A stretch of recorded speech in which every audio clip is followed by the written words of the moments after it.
Hello and welcome to Norwood News. Today is Friday, November 10th, and I'm your host, Kristen McDonald. It's great to have you with us as we end another week here in Norwood. This week on Norwood News, we get a construction update at Coakley Middle School. The Senior Center gets a new vehicle. Charlotte Walsh talks Small Business Saturday. But first, the Norfolk County Registry of Deeds hosted the We Remember Our Veterans event on Wednesday night. NCM was there to capture the event, as well as catch up with Register of Deeds Bill O'Donnell afterwards, to talk about why this event was held and what makes events like this at the registry so important.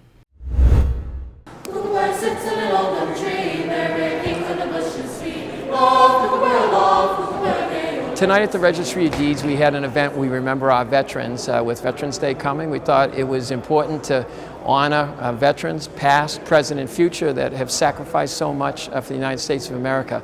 It was an honor to have some of the speakers here today. Attorney Steve Brady, who is is an attorney in Walpole, 2 tours of duty of Afghanistan, a recipient of the Bronze Star, gave some powerful words, and of course the first secretary in Massachusetts history. It's a cabinet level position now, the Secretary of Veterans Affairs, John Santiago, a U.S. Army Reserve Major, a surgeon, a former legislator who represented part of Norfolk County. He gave a great talk, and I'd like to thank veteran agent Ted Mulvihill, who led the Norfolk County Sheriff's Department in posting the United States colors, and certainly Sheriff Patrick McDermott, who had the posting of the colors, and we really appreciate it.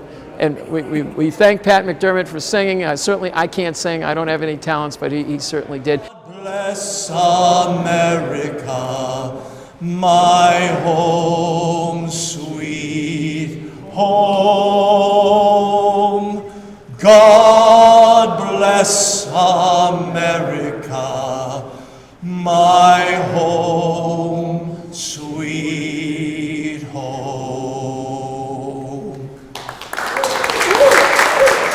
And how could I forget the Norwood High Madrigals and Jen Hartnett, the choir director. They've been here before at events, but I know they have studies, they have jobs, and they were so well received. They entertained us, and then what a rendition of the national anthem. So it was just a great event.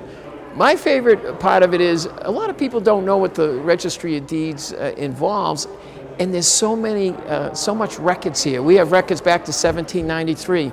We have deeds involving the 4 presidents of the United States that were born here. So the event to me is a culmination of what went into making the event. We started actually before COVID doing the research and having the concept of doing this, and then COVID kind of interrupted things, and you're trying to manage the registry and manage our lives. So the favorite part for me is having that research come together with a nice book that honors veterans, and then having an event like this that comes to celebrate not just the book, but what's behind the book, honoring veterans that have served this country, and that's what I like. Is we had a great gathering of people here, and it seemed like the event was well received. And you know, as Secretary Santiago said, in some eras the veterans weren't as welcomed as they should be, and it's just always important to remember the sacrifices not only the veterans make, but their families. Last time we showed viewers the Coakley Middle School construction site, they were finishing up some foundation work. Well, Jack McCarthy visits the site for this month's construction update, and oh boy has it changed. Let's go see the progress. Welcome back to Norwood Digest. I'm joined by Bethany from WT Rich, who's the senior project manager for them on the Coakley Middle School project. And as you can see behind me, a lot's happened since we've been here last. So why don't you tell us what's been going on?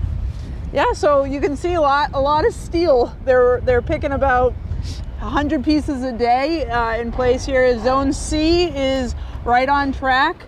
We're going to finish Zone C and move to B and A out through like we've been doing the rest of the project. So foundations have also finished since we were out here filming. So we're ready for steel. You can see the deck goes on top of the steel. So that's going to be the next step here, is the deck's going to get turned over to us in about a week. Wow. So this is going up remarkably fast, in my opinion. Is this typical? The crew we have here is pretty aggressive. I wouldn't say it's typical. I'd say they're the best. This is stellar. They're the erectors, and they get the steel from Norgate. So they have this down to a science. The steel's all coming from Canada. They have each truck loaded perfectly and sequenced perfectly, so they can just pick it right in place. So there's a real lot of efficiency in their work. And right now, knock on wood, they're forecasting ahead of schedule. And it looks pretty tall.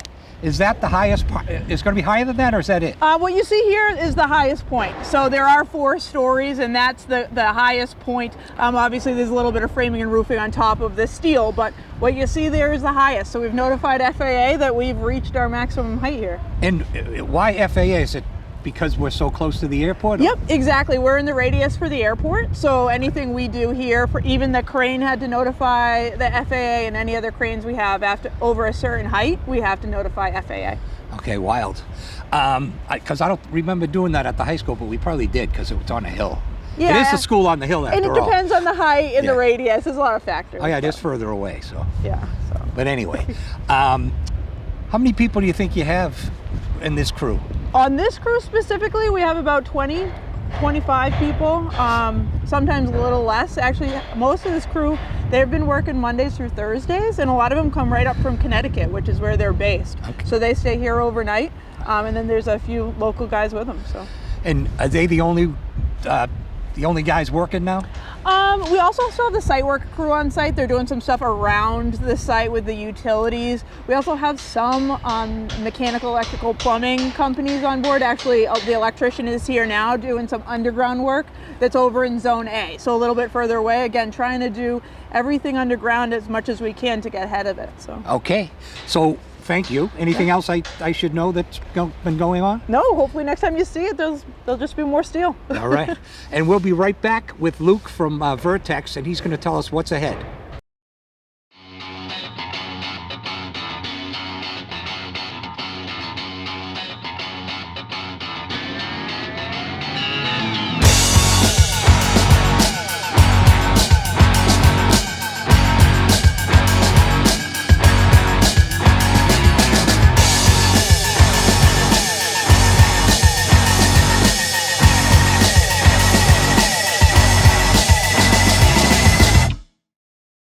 As promised, I'm back with Luke from Vertex, and he's the on-site construction manager for Vertex, and they're the owner's project manager, and they basically are the eyes and ears of the town. So, what's going on?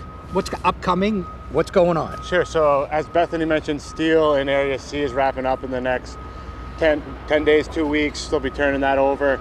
Once that's done, the concrete contractor will return to the site and start working on the slabs in Area C, working top down from the roof down to the ground.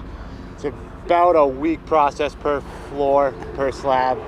At the same time, there'll be a contractor on site that is temporarily wrapping the exterior of the building in Area C to keep the heat in, to allow the concrete and other work to continue through the winter. That time, the steel contractor will move over to Area B, where he will continue to install the steel framing in Area B, about I think 5 to 6 week duration in Area B for the steel contractor. The site contractor is still on site, as Bethany mentioned, doing some drainage work and preparing the site for the winter, hoping to get some asphalt binder, getting a road around the site before winter, just to make access a little easier and clean up. So how are we doing per schedule? Very good, very good. Right on schedule with the steel. Guys are actually doing better than they initially thought, so we're honing in those dates now. Yeah, as long as the weather keeps up. You got it. That'll be the wild card going through the winter. Although it's cold right now, I can't wait for the building to be buttoned up. Right, you're right. But we can work through the cold. It's the wind and the snow that'll keep us. Yeah. Shut us down. Well, the other thing you mentioned, you have to have heat so you can pour the slabs. In the old days, you couldn't pour in weather like this you could, but colder weather. But right. Yeah.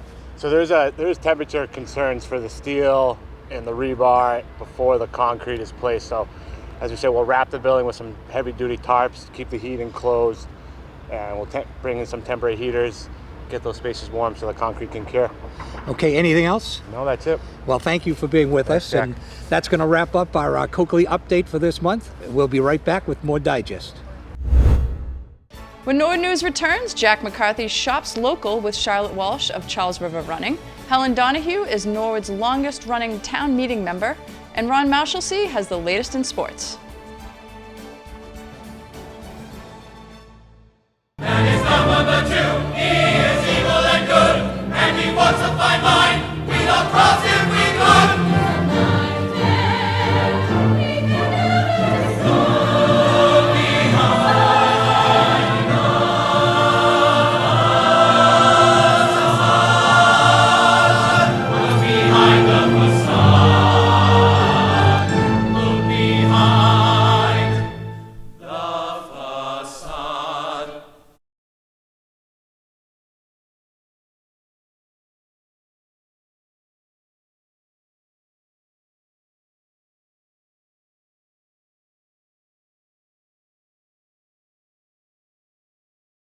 When you shop local, you are not only supporting small businesses, you are strengthening the community as well.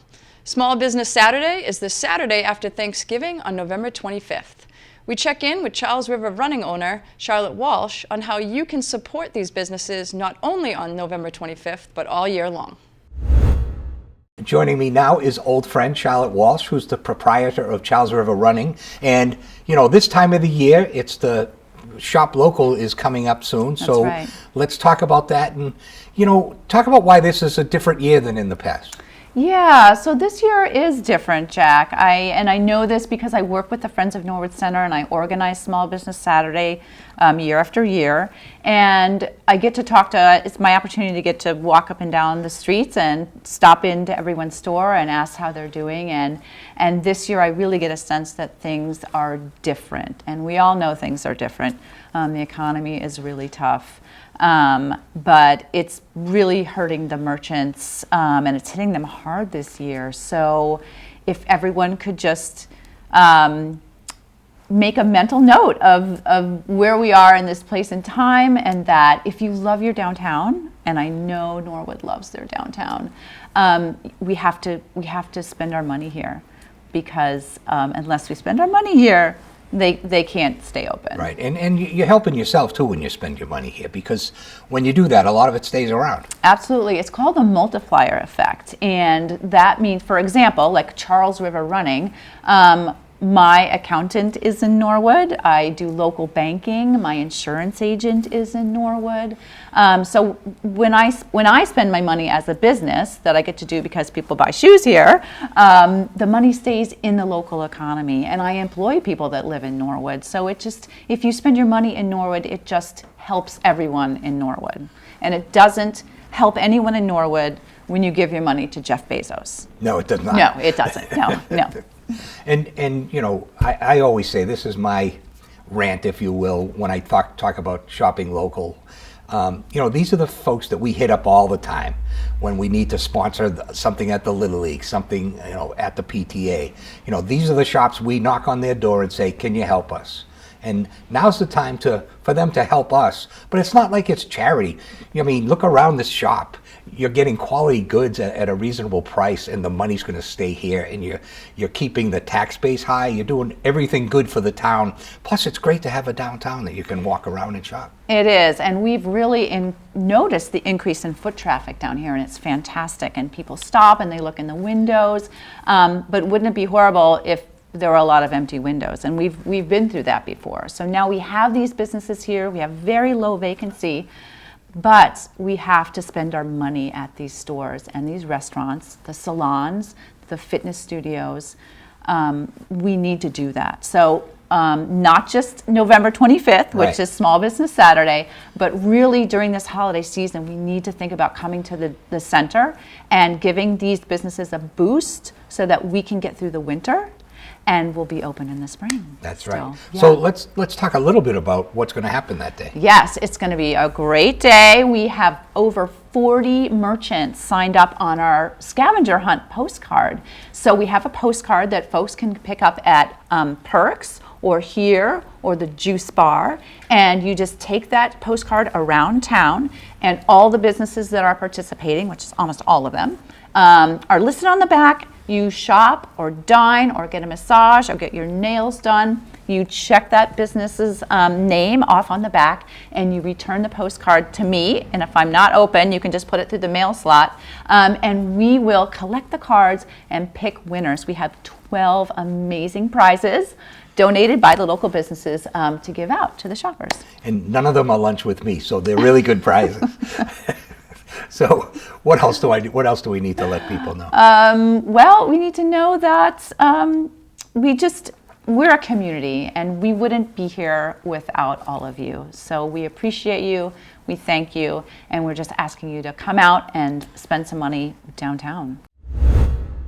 Norwood author and historian Patty Fanning and our own Jack Tolman are collaborating on short story videos that will be shared with Norwood school teachers. Fanning researches the script and Tolman brings it to life by creating video. This week we will feature a video that explains the founding of Norwood. In 1636, a large selection of land was granted by the King of England and the General Court to be part of the town of Dedham. This was not Dedham as we know it today. It was many times larger, stretching from Boston all the way to Rhode Island. As time passed, new towns were formed because there were laws that required residents to pay taxes in support of the minister and school teacher, both located in Dedham. People were also forced to attend every church service. This was a hardship because many of these people lived miles and miles from Dedham Village Center.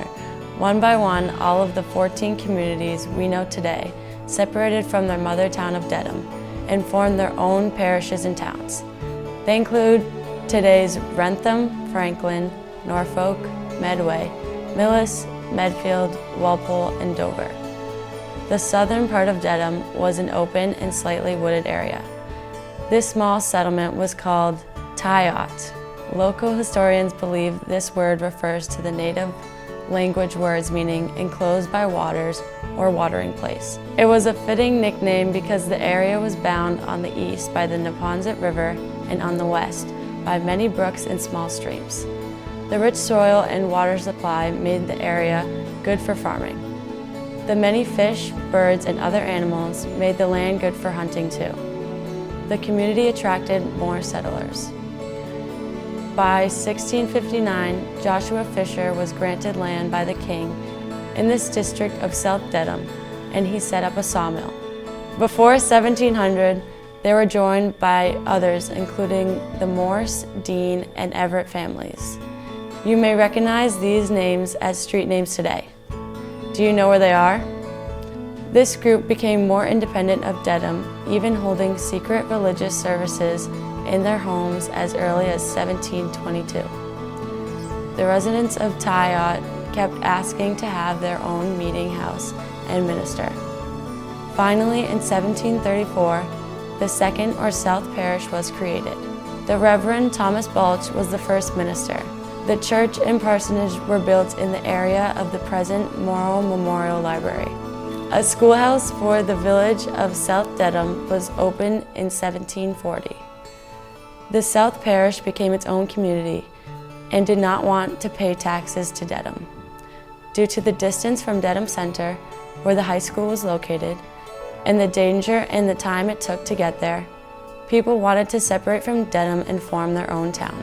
On December 22, 1871, the men and women of Tayat held a meeting to discuss the formation of a new town, and they asked the state of Massachusetts to allow them independence from Dedham. When it came time to choose a name for the new town, many names were proposed. Ames, Balch, Cedarville, Day, Elgin, Fairfax, Glenwood, Hook, Irving, Judea, Kingsbury, Lyman, Montrose, Manhattan, Norwood, Olney, Prescott, Queertown, Rumford, Seneca, Tayat, Unadilla, Vernon, Winslow. Many were the names of early South Dedham residents: Balch, Day, Kingsbury, Lyman, Olney, Winslow. Others were Native American names: Nahattan, Seneca, Taya, Unadilla. The residents of South Dedham got together in Village Hall on January 25th, 1872 to make a final selection. The list was narrowed to 8 names. On the second ballot, Ames received 74 votes and Norwood received 46 votes. There was much discussion that Ames was a name honoring someone in Dedham, and this was to be a new town, separate from the mother town. On the third ballot, Norwood received 65 votes and Ames only 59. Even though the vote was close, Norwood was declared the unanimous choice. On February 23, 1872, the town of Norwood was incorporated. There were 1,825 people living in the town.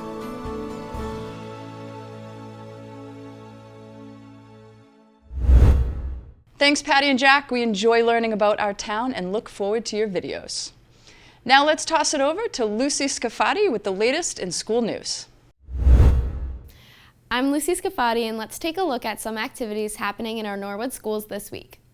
In Norwood High School news, congratulations to the Student of the Month for October, Elise Abdallah and Bella El-Mukari. And this week, we are going to combine high school news with the news at the Willett School, as technology students from NHS had a great time with kindergartners at Willett STEM Night. The school welcomed their students and their families into an evening of interactive learning opportunities focused on science, technology, engineering, and math. The kindergartners enjoyed learning about torque, 3D printing, and completing the circuit on a mobile electric lab. Students and families visited several different stations where they performed science experiments, began the basics of coding, played math games, engineered structures, engaged with robots, and previewed books about a variety of animals. Students and families left the event with STEM kits and a long list of activities to continue this fun learning at home. Dr. Mike Crowley would like to give a big shout out to the K-5 STEM coordinator Elizabeth Warren for bringing all those curious young minds together, and Principal Michael Bullier would like to thank the Willett educators, elementary curriculum coordinators, PTO, and the Norwood High School robotics team for planning and facilitating such a wonderful event for their kindergarten community. Students from Coakley Middle School took a field trip to Soldiers and Sailors Memorial Hall in Melrose to experience a performance by the traveling dance troupe called Hispanic Flamenco Ballet. 7th and 8th grade Spanish students were immersed in a variety of traditional and contemporary Latin American and Spanish dance and music productions that included a traditional Argentinian flamenco dance, as well as contemporary salsa numbers that included stunning aerial and acrobatic students. During this interactive show, students were invited on stage to learn dances and perform for their peers. Principal Dr. Margot Frasick was excited to share this field trip with us and said it was a wonderful experience for students and staff. Here are some Callahan School students smiling while showing off their Callahan Cares cards. It's nice to see the proud smiles on the students when they head to the office to show them to Principal Scarlett Grant. Things are looking pretty green at the Cleveland School. The students get so excited every morning to check out how much the plants are growing in their tower garden. We'll keep checking in later on their progress. I might even stop by and make myself a salad. At the end of the month of October, students at the Prescott School gathered for their monthly Character Strong Assembly. First, staff reviewed the October trait of the month of respect. Students were reminded what respect looks like, sounds like, and feels like in the school or at recess or even on the bus. Then, our Student of the Month recipients were recognized for their outstanding skills in that area of respect. From grade 1, Noah, Shama, and Vladimir. From grade 2, Anaya, Gilbert, and Michaela. From grade 3, Mithra, Aiden, and Oyen. From grade 4, Zacharias and Stephanie. And from grade 5, Jaden and Sophia. Students were called to the stage to receive their award, get a picture all together, and a well-deserved round of applause. Next, staff reviewed the Character Trait of the Month for November, gratitude. The Prescott's next Character Strong Assembly will highlight this theme and recognize new nominees for the Student of the Month. Congratulations to all that were nominated. At the Little Mustangs Preschool, students in one of Miss Duggan's preschool classes started to learn about fall and recognized Veterans Day. The past few weeks, students have learned about pumpkins, apples, and the changing of seasons. This week, students focus on things they see during fall. Students painted with Legos to make corn, stacked hay bales, and matched fall things to their shadows, and put together shaped scarecrows that they might have seen at the farm during harvest season. Students also did puzzles that showed them the different types of leaves and got to put together a fall tree whose leaves were changing color. Finally, students learned how veterans are people that kept our country safe from harm and that there are fun ways to say thank you. LMPA would like to give a big thank you to all of our veterans. Well, that's it for school news. The students are always learning, and thanks to all the educators who share their school news with us. Now, let's toss it over to Ron Marshalsea for the latest in sports.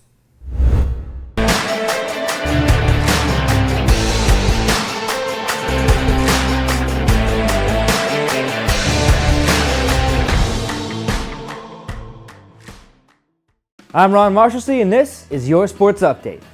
The football team took on Burlington in the first round of the MIAA tournament, and despite some good plays by the Mustangs, it wasn't enough to get past Burlington. The Mustangs will play this Friday the 10th against Middleborough at home, kickoff at 6 o'clock. And don't forget, NCM will be live Thanksgiving morning when the Mustangs play host to the Dedham Marauders for the 94th time in program history. Pre-game show will start around 9 o'clock, with kickoff being at 10. The field hockey team decided they are going to continue being incredible as they make their way to the state quarterfinals after huge wins over Wayland and Notre Dame Academy. The Mustangs did damage against Wayland, winning 9-0, and wrapped up NDA's season with a 3-1 win over them. After the Wayland game, NCM commentators Nora Glynn and Kathy Shakoy talk with senior captain Lindsey Rogers about the victory and how the Mustangs are looking forward to the next round. How does it feel to play a home game in the tournament? It feels amazing. I mean, it's definitely a huge advantage, and we played one last year, but definitely just having another game at home, it's great. Having all the fans come out. We had a decent amount today, so that was really nice. Yeah, and there were a lot of goals scored today, but how about that penalty stroke there? Oh my goodness. Cece in the goal. I was so proud of her. I know. I was so proud of her, and I believe that was her first varsity shutout, so big shout out to her. I was so excited for her. I really wanted that for her, and I'm really happy she got it. Do you know what caused that penalty stroke? I couldn't figure that out. I couldn't see. I was on the sidelines for that.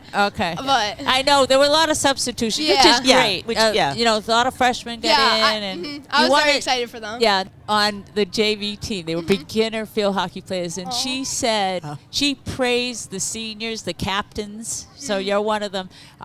How you just welcome them and encourage them. And so, kudos to you and the other two captains.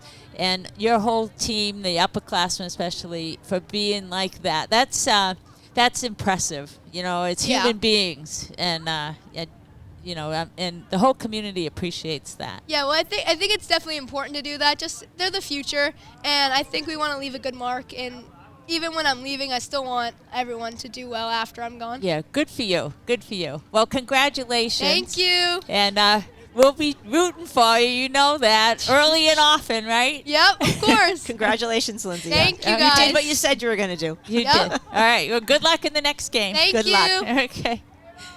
Staying with field hockey, and to say congratulations, the record holder for NHS single-season goals scored, Shea Larkey, has not only been named to the League All-Star team and named League MVP, but was also named a Co-Scholastic Player of the Month by the National Field Hockey Coaches Association. Larkey and the Mustangs are hosting Doherty Memorial for the quarterfinal matchup this Friday, starting at 3. The volleyball team traveled to Duxbury for the round of 32 game last Friday night. They did not come out with a win, but this team fought to the very last set and should not hang their heads after the season they've had. And that is all I have for this sports update. I'm Ron Marshalsea, and Norwood News will be right back after this break. A new episode of Your Town at Work, hosted by Jerry Slater, is now airing on the NCM Community Channel, a show where you learn what makes the town tick. On this episode, Jerry sits down with members of Norwood's community development team. Sarah Dixon, Holly Jones, and Carly Rockland all discuss the individual aspects of the job and discuss the department in general in a group interview. Only on Norwood Community Media, your home for all things Norwood. Planning Board met on Monday and discussed the major project special permit pertaining to the property of 83 Moore Street at the Norwood Space Center. The project consists of the construction of a 146-unit multi-family dwelling. Representatives from the landscaping, architectural, and engineering firms gave a presentation on the development of the project. Airport Commission met Wednesday afternoon and had their annual Capital Improvement Project meeting with the FAA and MassDOT to update the schedule for the coming years. They agreed that the noise study, which was originally scheduled for 2033, be rescheduled to 2025. The Trails Advisory Committee was also present, and the Commission approved to allow the Trails Advisory to have a passive trail on Norwood Airport property. The school committee called an extra meeting on Wednesday night to discuss and vote on the compensated absences warrant article. After an hour of discussion, the committee voted to support the compensated warrant article, but defer deciding their participation in the reserve until the complete plan for administration of the reserve are completed during the fiscal year 25 budget process. The town of Norwood will be contributing to this fund every year. The next school committee meeting will be Wednesday, November 15th. With special town meeting opening Monday night, NCM's Brian Boudreau did some research with the help of the town clerk's office to find Norwood's longest-running town meeting member that still holds office. Serving as a member since 1968, Helen Abdallah Donahue currently holds the longest-running seat for town meeting. Mrs. Donahue reflects on when she realized when she wanted to take part in local government. So at that time, the voting age was 21 years old. And since I was born in March, I had to wait until the town election was in January. So I missed it by 3 months. I had to wait till I was 22 to run. But in real life, my sister Olga Abdallah and I started going to town meeting when I was 12. My sister Olga was 14. Why did we go to town meeting when we were so young? Because our father, John Alec Abdallah, was a member of the Board of Selectmen, and he was always talking about town government, and we were interested in town government, and we wanted to see how things went. So town meeting in those days, in the 60s, was held at the Norwood Junior High School. So for some of the younger people in town, Norwood Junior High School is where the Guild Medical Building is now. There are lots of opportunities now to go to these courses about learning about the issues, but I think that if they cared enough to run, that they're astute and intelligent and caring. Caring is the whole thing, Brian. If they cared enough to make the effort, I think that they'll be fine. And I just want to thank them. Thank you for caring enough to join the process. Thank you for caring enough about the town to try and preserve the quality of life, to forward the quality of life, to protect the town in the future. The interview with Mrs. Donahue will be played in its entirety on the NCM Community Channel. The Senior Center got some additional help in the Transportation Department this past week. NCM talked with Director Carrie McCarthy about how excited she and the center is about their brand new electric vehicle. We are super excited. We were delivered our first electric vehicle courtesy of Norwood Light Department. It was fast and furious. We were fortunate that the Light Department heard of our needs for transportation and they had the ability to help us out and provide us with a vehicle. Our medical transportation program is growing. We have gone from one senior center bus in 2020 to now the bus and 3 additional vehicles. The need is there, and we're so fortunate that we have a community that supports us. That vehicle will be mainly used for local trips, back and forth to physical therapy, back and forth to different doctor's office, dentist. So we'll be using it locally. It's all new to us. This is our first electric vehicle, but we'll be taking the folks of Norwood to medical appointments around town. I would just like to say thank you. Thank you to Kevin Shaughnessy and everyone at Norwood Light. We're so fortunate to have a community that supports the older adults of the community. Well, that's all for Norwood News. To stay up to date with Norwood Community Media, follow us on Facebook, Twitter, and Instagram. We're going to leave you with a list of upcoming events that will be covered by Norwood Community Media during the month of November. As always, thank you so much for watching. Have a great weekend.